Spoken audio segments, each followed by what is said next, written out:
তো বন্ধুরা দেখো, আমরা অনেকগুলো হাঁসরা মাছ কিনে আনছি আর এগুলোই রান্না করব। তো মাছগুলো আমি কিছু কাটছি আর কিছু কাটিনি। আসসালামু আলাইকুম বন্ধুরা। তো এই যে হাঁসরা মাছগুলো কিনে আনলাম আজকে বাজার থেকে, একদম আমাদের এলাকার জমির মাছ। তো এগুলো কীভাবে রান্না করব আমি তোমাদের সাথে শেয়ার করব। তো আগে মাছগুলো ভালোভাবে কাটতে ধুয়ে নিই তারপর। তো বন্ধুরা, আমি যে মাছগুলো রেখেছিলাম ওগুলো ধুয়ে পরিষ্কার করে বেশি হলুদ মরিচ মাখিয়ে, তো এখন মাছগুলো ভাজার পরে রান্না করব। আমি সবগুলো নিয়ে নিয়ে অল্প কিছু নিচ্ছি, তো এতগুলো মাছ রান্না করে কে খাবে, এই জন্য আমরা মানুষ কম, এই জন্য এতটুকু মাছ নিচ্ছি। এগুলো আজকে রান্না করে দেখাবো। মিশাল মাছ দেখেন, এখানে অনেক ধরনের মাছ আছে।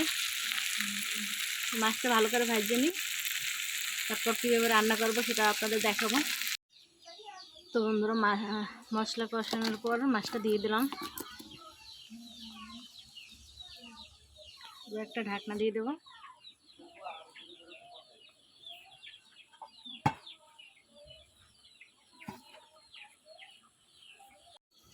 তো বন্ধুরা, এবার ঢাকনাটা খুলে দেখবো যে মাছটা কেমন হলো।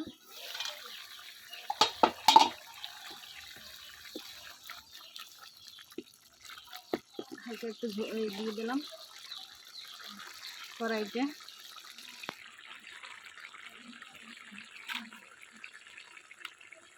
তো এখন মাছটার উপর থেকে একটু ধনিয়া পাতা দিয়ে দিলাম। মাছটা খেতে এত মজা হইবে। তো বন্ধুরা, আমার মাছটা হয়ে গেল, এবার আমি তুলে নিই,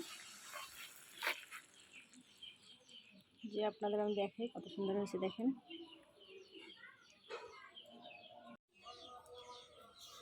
তো বন্ধুরা, এই যে মাছটা হয়ে গেছে।